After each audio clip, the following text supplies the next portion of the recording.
Well, hello everybody, and welcome back to the Acceptable channel. Today,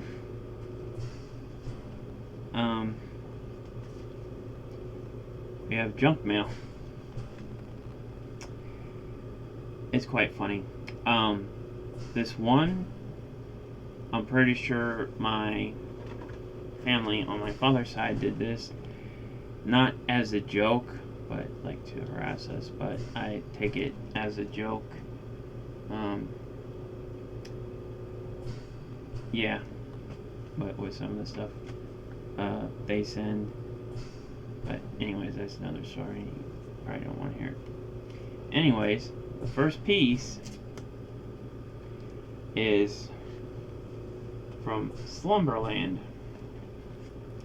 Now, I thought it was like your typical ad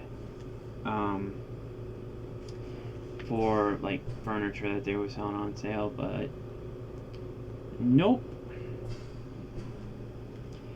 Funny thing is,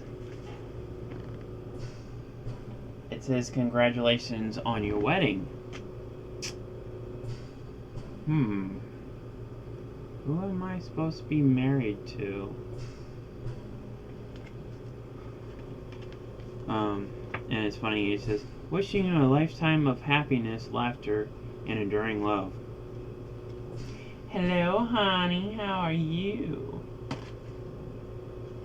So you may or may not get that. But, yeah. There's a $20 shopping cart here, valid with a purchase of $49 or more. I'm like, really? I just wonder what my cousin, or, well, it's only just one cousin, put down.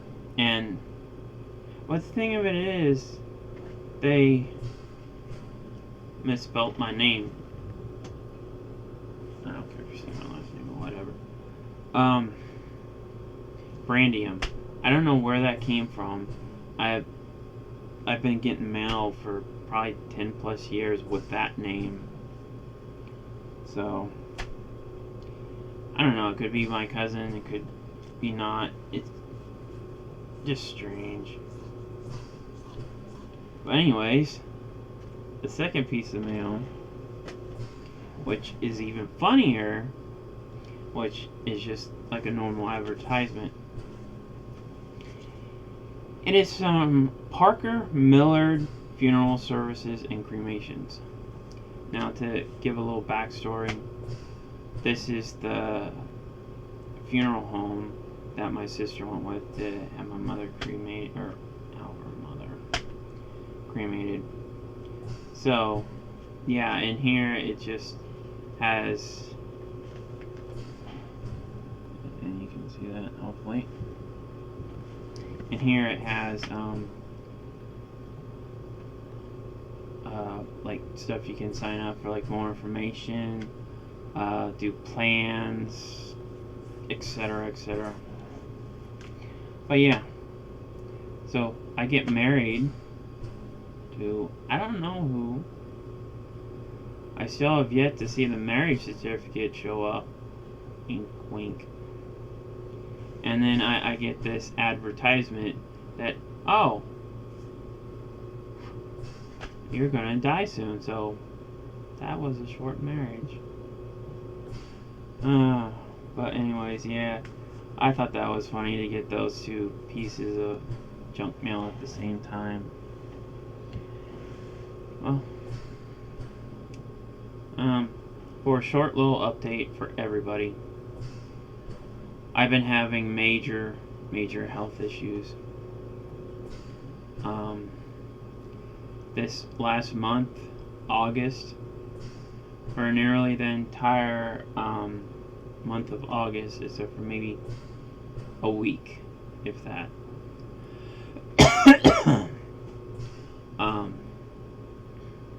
The beginning of the month, I had gone into the hospital, well, the emergency room, because I was having low blood pressure. On my way in, my BP was only 64/40. That's very low. And they thought that I was dehydrated. But they also gave me a medicine to try to bring up the blood pressure, and they had to give me a lot of it.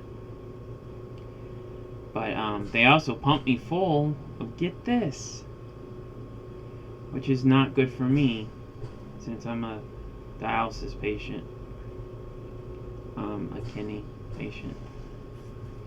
Just a little note for you that don't know about dialysis. It basically an artificial kidney that cleans your blood, pulls fluid, and toxins from your body. On average, the normal person never will go through this, period, or even think about it. But it took quite a while, about a week or 2 weeks, to pull the 30 pounds of fluid off. Because when you have low blood pressure, sometimes you're dehydrated, and that's what they thought, I was dehydrated. And the interesting thing is, I found out on my second visit to the ER that they looked at my tongue and they're like, it looks like you're dehydrated, but they could tell I had fluid on. So that made no sense. But anyways, they treated that. I was getting better. I spent all my time in ICU the first time. I never went to step down or a regular floor. Then they released me, and then all of a sudden on a Thursday, I think it was, after I got released, I was coughing like crazy. Couldn't figure out what it was. I also had major chills. My temperature stayed at 101, roughly. It got up to the highest, like 0.4. And it would not come down. It wouldn't go past that. So, it got really bad Saturday. I went to the ER. And yet again, they thought that I was dehydrated because I was coughing so much that I was throwing up. So that's all they basically heard, was that I was throwing up. So they gave me 2 liters of fluid, and that really didn't take my temperature down. I was still coughing, and I was still having chills. But they discharged me because I thought they fixed the problem. So I went along, and I'll get to why I'm coughing at the moment. So I went along, had dialysis Monday. Everything was still the same. I was still holding 101.1 or 101.4, 2, 3, whatever temperature. And it was this type of thermometer that I was using. But for some reason, the type of thermometer that you just spread on your head or touch to your neck or whatever, it was showing a lower temperature. But I was still feeling like crap. So Tuesday rolls around. Everything's still the same. I go to bed. I wake up at like 3 or 4 a.m. and I'm just freezing like crazy, even though I had pushed the air up to about 80, and I was under my what I call my winter blankets, and I was still freezing. So my temperature stayed the same. I was still coughing like crazy, throwing up, because sometimes if you get going with coughing, then it starts to gag you, and then you can throw up, which was my problem. So I called 911, went to the ER. By the time I got there, I think it was 6 a.m. And the ambulance people was more concerned about my high heart rate, because I had to stop the blood pressure medicine because of my low BP. And when I stop that, my heart rate goes up, which has to do with the kidney. Polycystic kidneys, if anybody wants to Google that. And then I went in there. The same doctor, the same ER doctor that was there on the previous Saturday was there this Wednesday morning. And he's like, I'm sorry you're back, and you're still presenting the same symptoms, so we'll try to figure it out. And like last time, I had blood cultures drawn, and I had that like 3 or 4 times or more during the month. One time at the ECI, several times at the hospital for the first visit, and then this visit. So,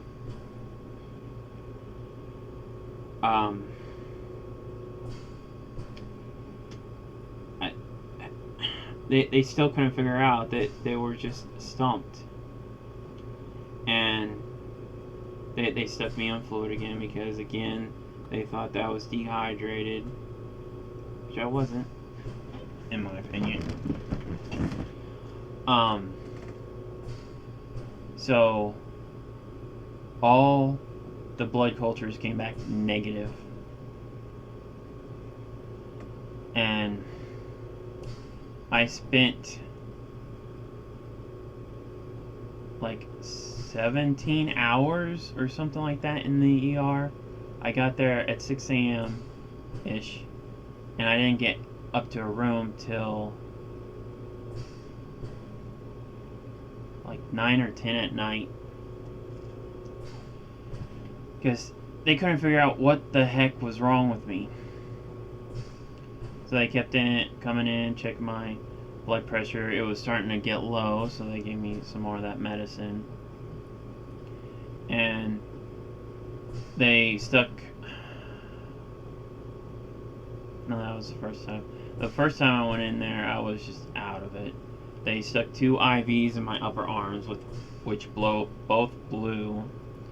Then they put in what's called an ART line, which is a constant blood pressure monitor. That hurt.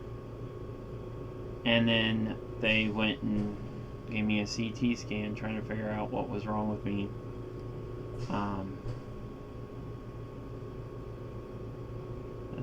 No, that was the second visit. And they needed to stick a very long needle in my inner elbow. And the first time that they did it, it was so damn painful. I guess they was going through muscles and stuff trying to get a blood vessel. So then they came back and gave me some fentanyl, if anybody knows that. That goes back to Michael Jackson, mother's milk and that stuff, which feels okay, but it doesn't take away all the pain, or at least the small dose that they did. And then they gave it to me, and it still was freaking painful. But they got the needle in, and I couldn't move my freaking arm.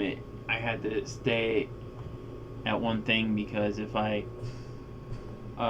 move my arm, it could break the tubing or bend the tubing and stuff. So they couldn't find any fluids on my lungs or in my lungs. They even took several x-rays. So I thought that was interesting. And finally, after I get up to the room, which is step down, which I don't know why they put me in step down at first. And the doctors, eventually, one of them said, well, you have a stumped. We're not sure what you have, but we're giving you antibiotics and steroids to try to help it out. So after the first couple days, I was actually feeling a little bit better, I guess because of the antibiotics and steroids.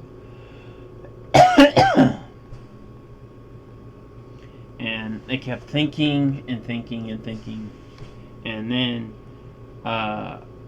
they came and talked with me, and they're like, have you been swimming in like a creek or a pond? I'm thinking, I have a perm calf. I can't get into water, or that will get infected. So I'm like, no. And then finally, eventually,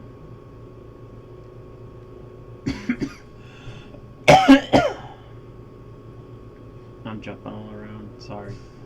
Finally, eventually, they figured out that it was Legionnaires or Legionnaires, something like that.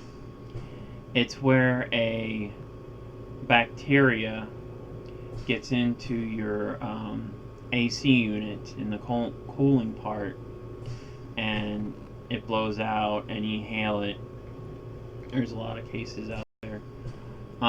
It probably won't affect most of the people who are watching this, but it affected me since I have a low immune system, since I'm on dialysis, kidney suppression meds, and that kind of stuff.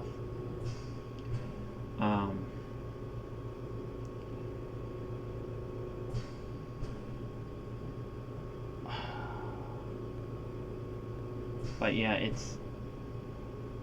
it was hard for me to breathe because I was out. Since this time they gave me like 40 or 50 or maybe even more pounds, because when they weighed me at dialysis the first time, I was close to 450 pounds. And my dry weight from DCI before I went into the ER was 176 kilos, which is like 380 pounds, because I had been losing weight on dialysis, because I wasn't as hungry and I wasn't eating more than a normal person, so that helped out with losing weight. So yeah, and my arm and hand just looked like the freaking Hulk's hand. It was that huge, and it was bothering me really bad. And it took several days to pull the fluid off. And there were several times that my body, and this can do to a normal person, it would come out of areas, it's like in the skin or muscle or something like that. I forget at the moment.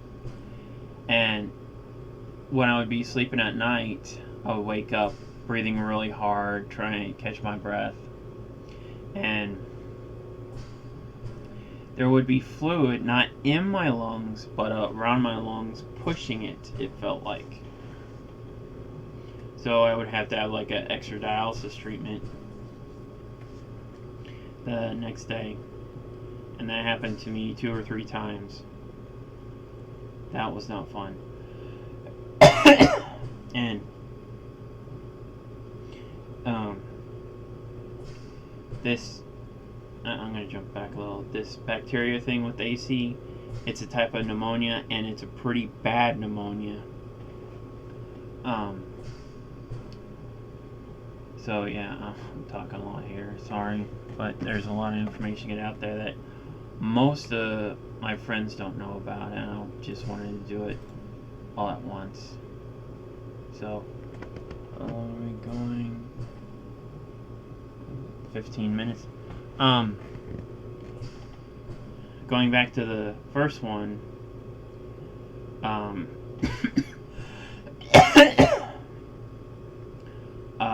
the first visit with the low BP, there were times that I was having trouble breathing. I felt like I was going to pass out, and the Tiger team, which is called, that comes out when there's like an emergency, to help out with the patients. And at one time there was 30 people in the room, nurses, doctors, whatever. And several times I was sent up to the ICU to be watched carefully because of my low BP and my high heart rate. So that was quite scary. And so yeah, with this other one, sorry for the coughing. I was told that why I'm coughing is to try to get more oxygen into my lungs. So, as you can see, I'm on oxygen right now, and apparently 3 liters a minute is quite high. And this last time when I would sleep or whatever, I would have to have like 6+ liters to compensate. And when my O2 level was fine for the most part when I first got in there the second time, but then it started dropping, and it would stay at like the 80s whether I was resting or walking around, whatever. And that's why I'm on the oxygen, because I guess it messed with the lungs in some way that they're not fully getting regular oxygen from the air. So I'm tethered to a cord or tubing that I have to walk around the house with. And when I go out, I have to take tanks to keep breathing. So, and I was in there for several more days because my insurance wouldn't pay for the oxygen, and they was trying to figure out a way to have the oxygen paid for. Right now, I'm not like on bottle oxygen. It's a concentrator, which takes the oxygen from the air and concentrate it, and it's a constant flow. But I was told by the medicine doctor that was taking care of my case, the main lady, that this could take days, weeks, or even months, or possibly longer before I could get my full function breathing back. And yeah, so I'm doing better, but while I was in the hospital, even though I was trying to walk around with like PT and stuff with a walker, I have to use a walker now because I'm so unsteady, and it helps with my breathing and conserving energy. So I don't know why my legs are weaker. I wish they weren't. It's been hell trying to like step up the 2 steps that I get into my house with. But yeah. And another, I think I'm done with the hospital stuff.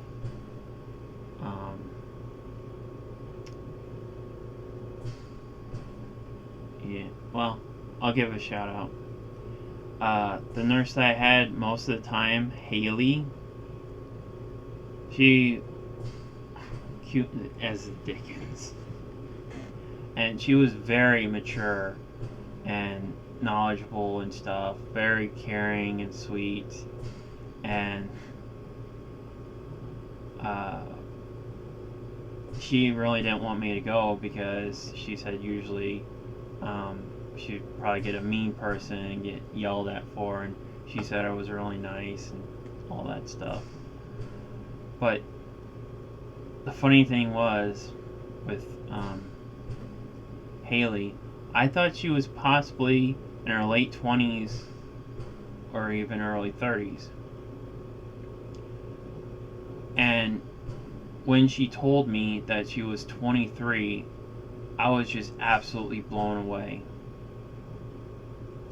Because personally, most millennials don't act mature. That there's really only a handful that I know that act mature or older than what they are. But I was just so shocked that at 23 she was an RN. But yeah. So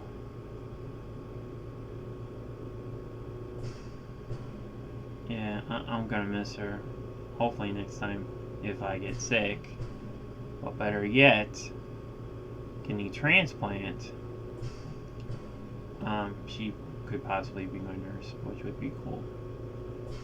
She did tell me in the beginning that she has a cat, and she has a camera set up in her kitchen sink, and she's always worried about her cat trying to stick her paw in the garbage disposal.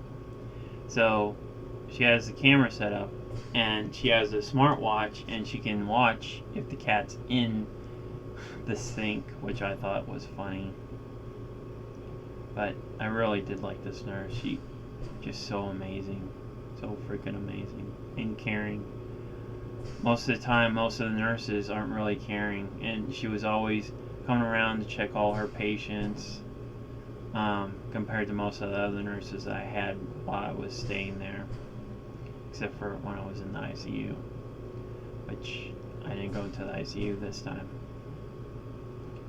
But yeah.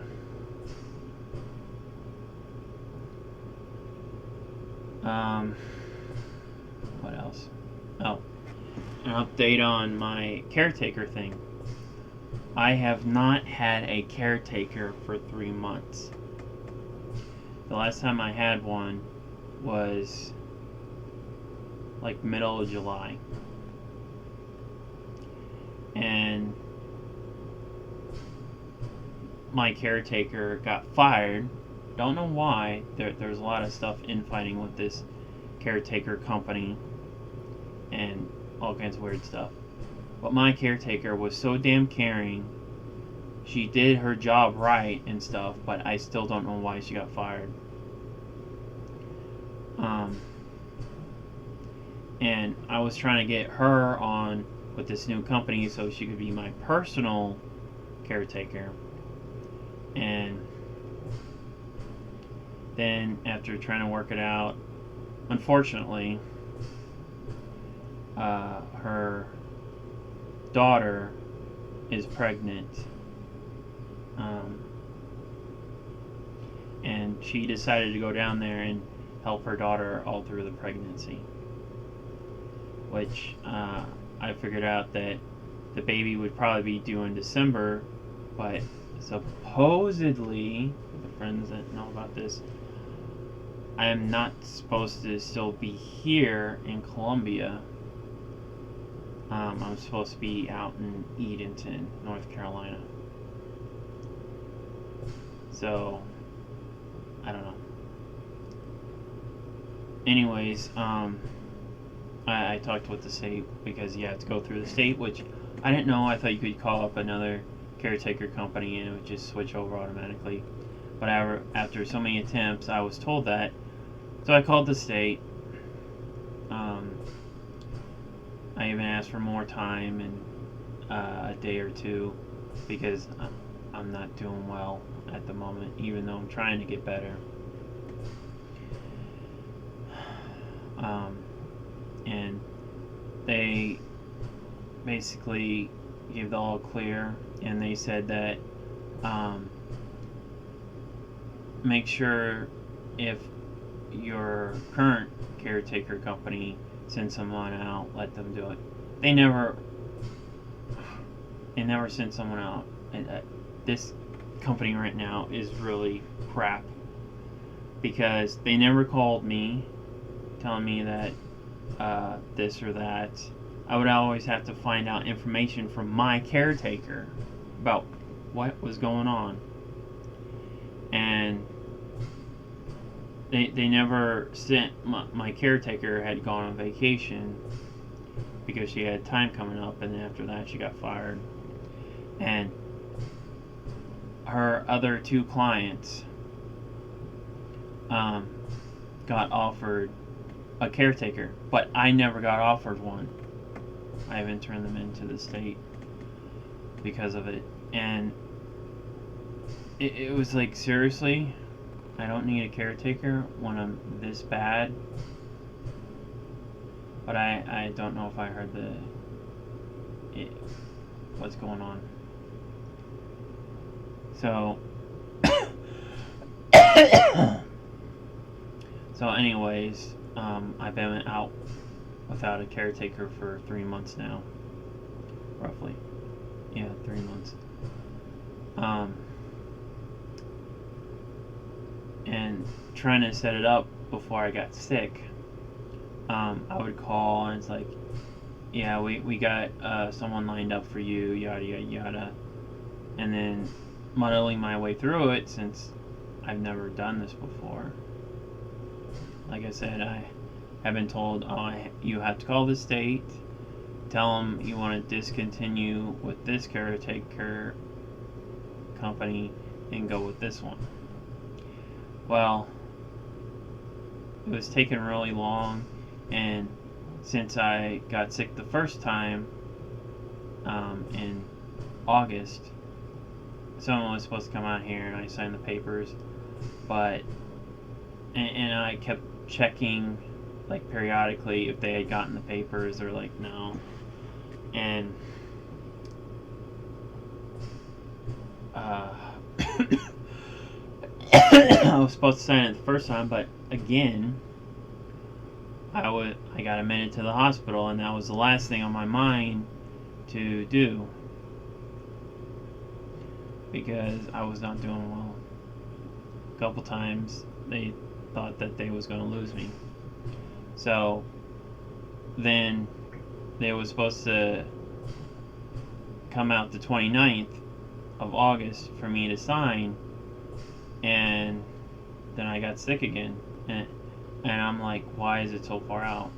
And I don't remember the reason why they gave, but it was just a struggle. And I really need a caretaker bad. Well, after that, they was trying to call me and all this stuff, and since I don't have an answering machine, it just rings, and I have a cell phone, but I never give it out because I'm 99% of the time I'm always home, except for on dialysis day, which I'm only out like 5 hours. That's it. So it's kind of pointless to give someone my cell phone when I'm home most of the time. So anyways, I missed it. They even called my sister, and my sister wasn't too happy. She's like, you gotta call them. They're looking for you. I'm like, I'm sick. She's like, oh. I'm like, what? I'm like, I have an infection. What infection? And she never replied. She honestly does not care. She only cares about money and screwing me over. So anyways, man, the stories I could tell, it would take hours about my mother and my sister, even my father. But then after I got home, which was on a Wednesday afternoon, this past Wednesday. Oh, crap. No, scam call. So I get discharged out because my insurance finally paid for oxygen, so I had a tank to come home, and then another guy, a tech, came out to sort of install, even though it's a portable thing, the oxygen concentrator, and then he left some bottles for when I go out. So I got that done. But by the time he was here and got all done, it was too late to call the new caretaker place. So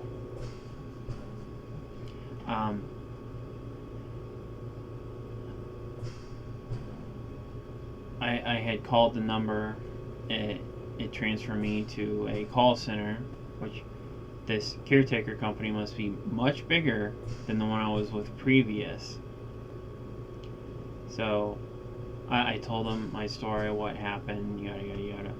They would pass on the message to the night person. The night person called me. I explained everything to her, and then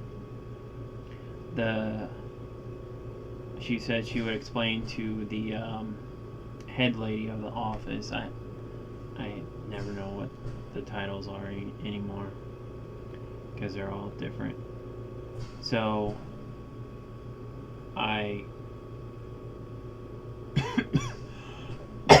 so the next day I get a call from the head lady, and it was like around 10 a.m. and I explained to her what happened, and I apologized and stuff, and she said that she could be out here Tuesday to sign the papers. But then I didn't have my meds here yet, and I was doing really bad Friday morning. I couldn't really breathe and stuff, and that was because the prednisone, it can help with your lungs. It's an inflammatory, I think, what it's called, but it opens up the bronchial tubes and that kind of thing, so you can breathe better. So I had asked the social worker at DCI, where I get my dialysis from, and I'm like, could you please contact this caretaker company? And she said sure. And she comes back and is like, well, they want your cell phone number. They desperately need to get in contact with you. I'm like, but I got a call on Thursday. So I reluctantly gave them my cell phone. They never called while I was there at dialysis. They never called here during the weekend. And today they never called. But anyways, my social worker got told that the head lady was on vacation from Friday to Monday. That's why the Tuesday appointment to sign the papers. And so fingers crossed, tomorrow, I think she said she was going to come around 2, either at 2 or after 2. I may get a caretaker, fingers crossed, because I never went shopping in August because I was too sick. September, no, not it.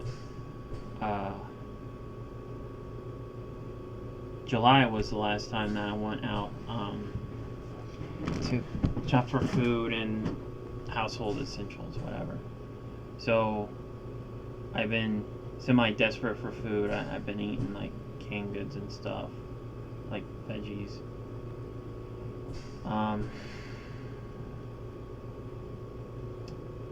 Yeah, it's been quite hard.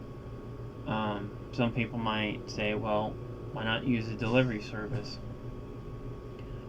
I could, but, and I don't have the money for this anymore because I got a lot of big bills since everything was dropped in my lap and my sister won't help. Like Hy-Vee, for example, here in town, you have to spend $100 to have free delivery. Or if it's less than $100, it's $5 for delivery. But I don't have that kind of money, like I said, anymore. and I get food stamps now, more food stamps, since I'm the only one here. And the only way to use them is actually physically go to the stores. Now, however, the Hy-Vee in Jefferson City, which is 45 minutes away, they will deliver, and I guess they have a handheld scan thing, and they will accept food stamps at your door. And before my mother passed away, she was working like hell, contacting the state, contacting I think the general manager or something like that, trying to push really hard, so they could get the same thing as the Jeff City Hy-Vee has, so they can come deliver to the people who has food stamps and can't get out. But they wouldn't budge. I really wish someone here in town would pick that up again, because I honestly don't know how to do it or go about it. But it never happened, and I don't understand why, because I'm sure there's a large community here in Columbia that uses food stamps, and it would just bring more income to them. But I don't know. Some people are just so stubborn, or don't even want to help people. But yeah, so my house is a complete mess. It's just not good. And the food thing, and yeah, I just pray that I get someone tomorrow, because I won't be home most of the day, Wednesday, because of dialysis again, because it's Monday, Wednesday, and Friday, 4.5 hours at a time to get my treatment. I go in at I get picked up around 10, because Logisticare puts an hour on it for some reason. But my treatment time is from 11 to roughly 4:30 p.m. So it's just been absolute hell ever since my mother died. It just feels like everything's just gone downhill to crap. And the people who can do something about it just won't. They just turn a blind eye. They won't help. So, and it's a huge struggle when you're in the health condition I am. And I just hope that the people who are watching this that are healthy never have to experience this, because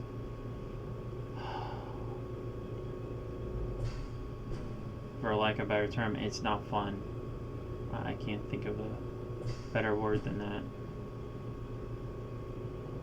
But yeah, on a side note, my sister never came out in August. I never even told her I was hospitalized for any of it, because she just don't care. I stopped telling her what was wrong with me back last August. That's interesting. Last August, when I was in the hospital for rejection, 2 rejection episodes at the same time, I told her what was going on, and she didn't give 2 craps about me. She was only concerned if the bills and the house payment were paid. And every single day she hounded me until I got paid to pay the bills. And it's just, why?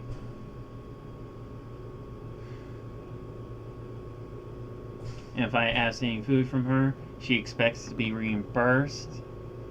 If I borrow money from her, she expects to have it returned.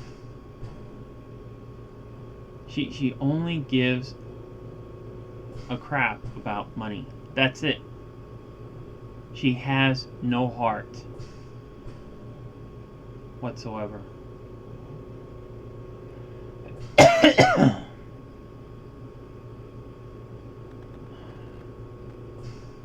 And the last time she was out here was like the end of July, or very early August, because I don't think I was hospitalized till like the 5th or 6th, something like that.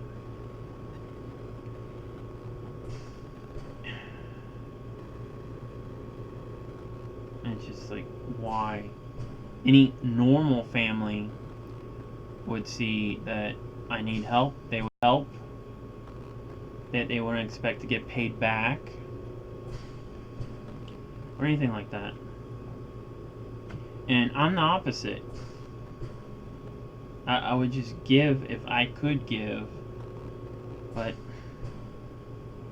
And my sister's been dragging this out since my mother died, cleaning up the house and stuff. And she had said that, oh, you won't have to worry about the mortgage payment till next month, or excuse me, you won't have to worry about the mortgage payment next year because you won't be here. I'm like, so when am I moving? And then she just yelled right back at me, when are you moving? And this year, I know for a fact that she does not work weekends. At least Saturdays, sometimes Sundays. And she doesn't bother coming down once a week, or I should say up, to help with the stuff. She only comes down once a month, and the trend recently has been every 2 months. So I don't know. I'm just sure that I'll miss Christmas with my bestie, and that will be like the 3rd or 4th Christmas because she moved to Edenton like 3 or 4 years ago now. And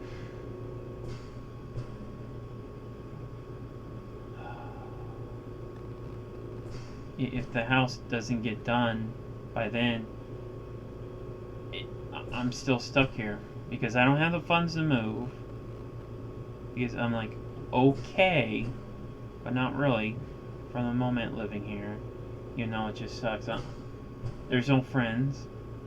All of them moved away years ago for either job or family or marriage or whatever. And it's just me here.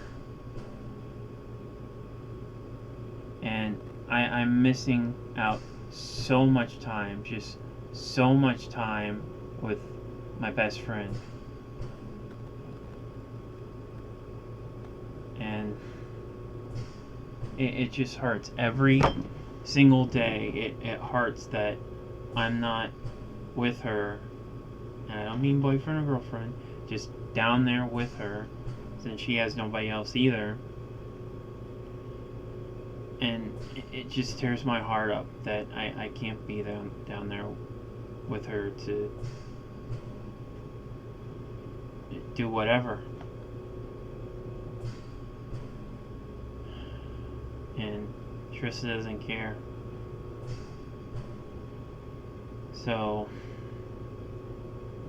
I just have a gut feeling, and usually my gut's right. I've predicted what my sister would say a lot of times and stuff. And I just swear that there's 5 years left on the mortgage. And I swear she expects me to pay it off and then come in with either a lawyer or whatever, take everything, leave me destitute.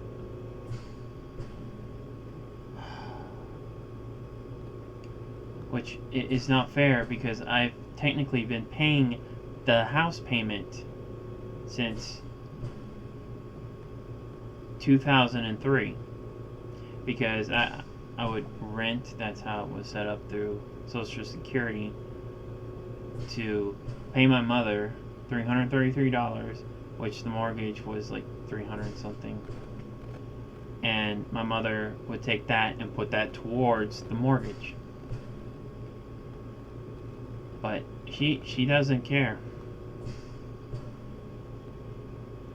And she says that she's getting her half one way or another. And my gut feeling is either she'll do the lawyer thing, or she'll take her half, use my half, pay off the rest of the bills and the mortgage, and I'm left with little or nothing when the house does sell. Or she'll take my part, which this is more plausible because I know her. She'll tell me, oh, let me hold on to it.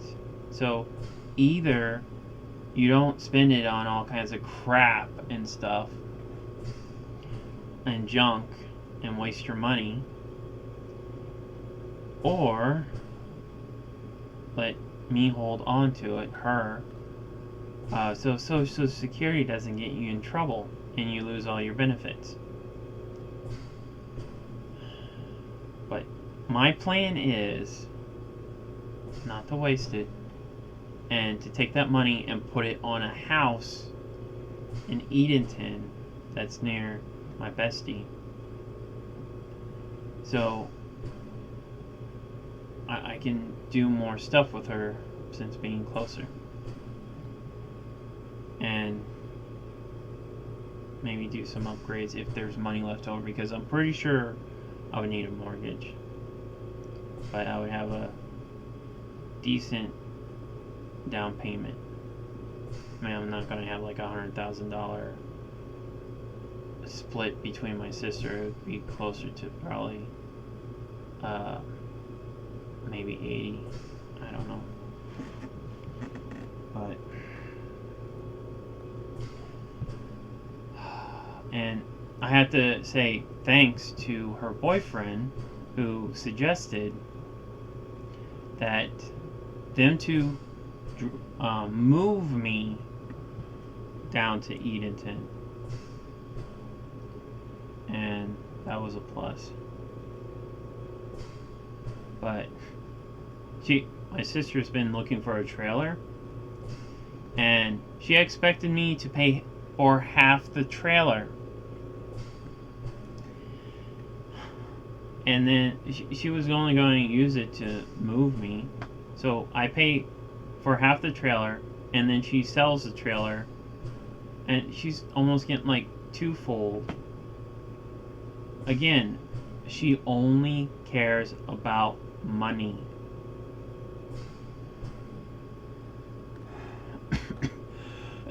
I can't make that clear enough. And she's like living the fancy lifestyle and stuff now. Has some acreage, renting out an apartment, a nice fancy house. Granted, she worked for that, yes. But hear me, I've been sick, and I've also taken care of my mother. She never did. She never wanted to.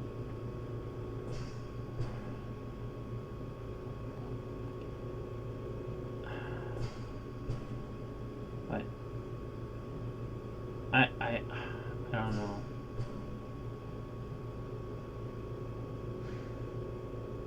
I just don't want to be here. There's too many bad memories here. Nothing good for me anymore. All I have to look forward to is going to dialysis. And that's not fun.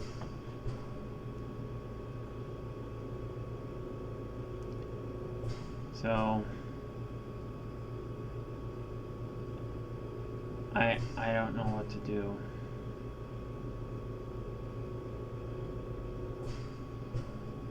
And I'm sure I was actually expecting her this weekend, but she never showed up. It's like,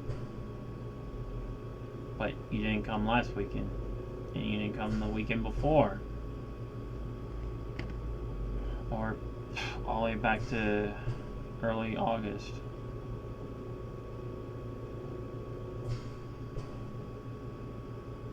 And she would have been so irate in the house, like she owns the house, because she's done that before.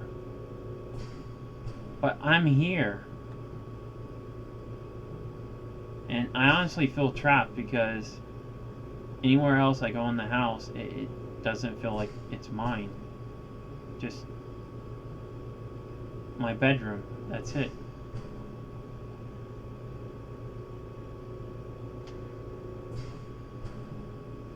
I don't know. And I'm sure... Wow, I've been going on for an hour. I'm sure I'll probably get a comment like I did years ago saying, oh, just think about someone else who has it worse than you. I'm thinking, obviously, that commenter never had nothing bad in their life. And I'm sorry, I'm pretty bad at the moment. Yes, I'm doing better, but I'm not 100%. I won't be 100% till I get a kidney transplant. And a little side note, I'm down to 170 kilograms, which I'm not sure how much that is. Alexa, 170 kilograms to pounds. 170 kilograms is 375 pounds. 375 pounds. So when I started dialysis, I was at almost 450, and now I'm down to 375. So I'll get there eventually, but yeah, just all I can ask is for you guys to pray for me and pray that I'll get a caretaker hopefully tomorrow. And to be honest, I don't want to be in this position. I just want to be a normal, healthy human being, but this is what God gave me, and I have to live with it the rest of my life the best I can, which some days are very hard.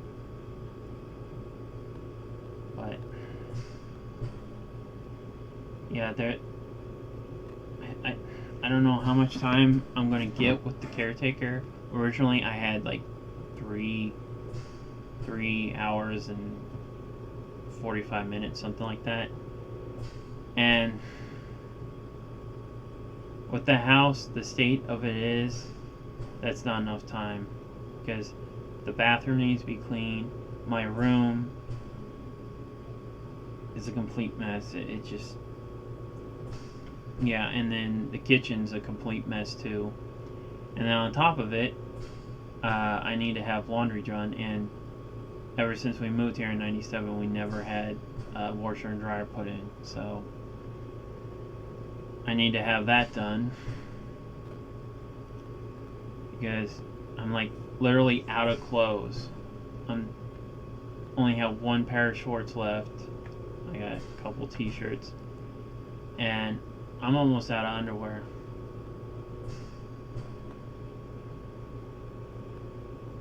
And then there's shopping, food shopping, which I need to go do. So I don't know. I plan on trying to like somewhat clean up my room, the kitchen, and like put it, not myself, the caretaker, correction, and put the at least one load in the dishwasher, and then hopefully go out and do my shopping. But I don't know. It's extremely overwhelming with all the medical stuff I've been through. No one there to be by my side except for the nurses. And it's overwhelming that you just can't do what you used to do, and you just have to like leave stuff here and there because you can't make it back to like the kitchen to take like dirty plates or try to get yourself some water. That can be hard, at least for me. Throw stuff away. Yeah, I've said enough. If anybody has any questions about anything I've said, post down in the comments and I'll answer them. But on a final note, I'm not doing well. My health's still declining, but I'm yet somewhat better. I don't know how to explain it. But and this is for you know who, if you're watching. Anyways, I love you all. God bless you all. And yeah, I don't know what else to say. I just no longer want to be in this situation, even though I've been in this situation for years. And it just seems like it's getting worse, not better. And I just went out and, like I said, no one wants to help that can help.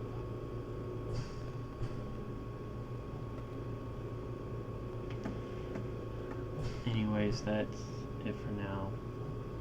Signing off. I'll see you next time with a more happier video, hopefully.